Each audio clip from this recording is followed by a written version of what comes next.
Assalamualaikum warahmatullahi wabarakatuh. Perkenalkan, nama saya Muhammad Najib Alfareza dari kelas K1 S1 Akuntansi, mata kuliah Lembaga Keuangan Syariah.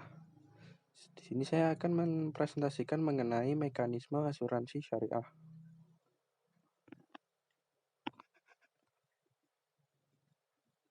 Mekanisme asuransi syariah. Di dalam operasional asuransi syariah, yang sebenarnya terjadi adalah saling bertanggung jawab, membantu dan melindungi di antara para peserta sendiri.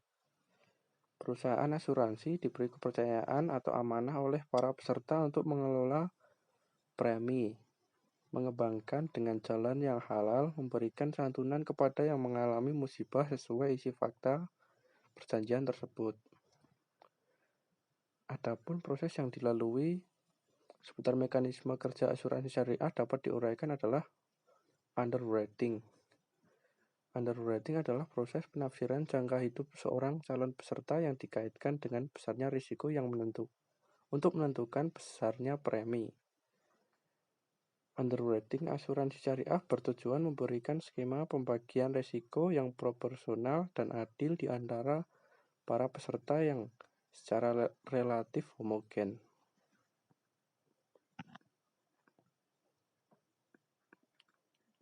Selanjutnya, dalam melakukan proses underwriting terdapat 3 konsep penting yang menjadi dasar bagi perusahaan asuransi untuk menerima dan menolak suatu penutupan risiko.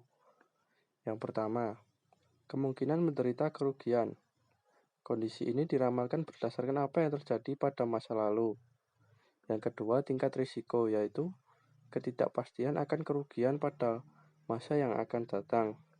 Dan ketiga, hukum bilangan, di mana makin banyak objek yang mempunyai risiko yang sama atau hampir sama akan makin bertambah baik bagi perusahaan karena penyebaran risiko akan lebih luas dan kemungkinan menderita kerugian dapat secara sistematis diramalkan.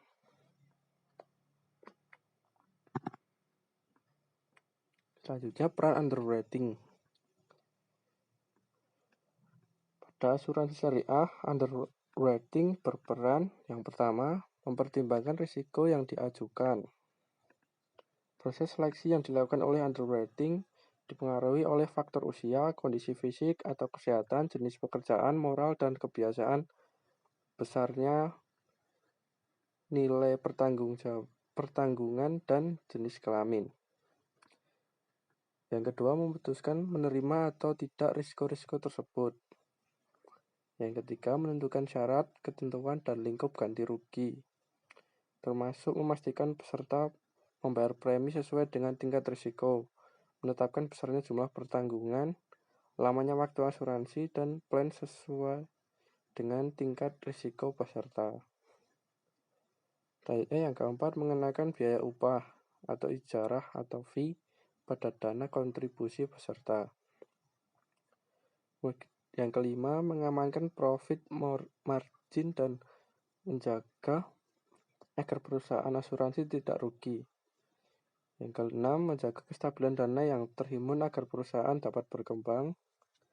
Yang ketujuh, menghindari anti-seleksi. Dan yang kedelapan, underwriting juga harus memperhatikan pasar kompetitif yang ada dalam ketentuan tarif, penyebaran risiko, dan volume, dan hasil survei.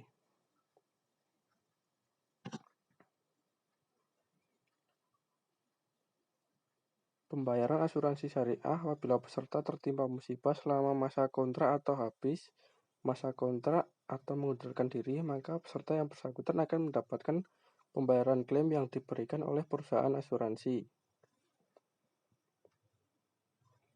Peserta yang habis masa kontraknya akan memperoleh pembayaran klaim yang bersumber dari tabungan peserta dan porsi bagi hasil. Sedangkan peserta yang mengundurkan diri sementara saat masa kontrak masih berlangsung tetap akan mendapatkan pembayaran klaim berupa tabungan peserta dan porsi bagi hasil. Sekian presentasi dari saya, mohon maaf apabila banyak kekurangan. Wassalamualaikum warahmatullahi wabarakatuh.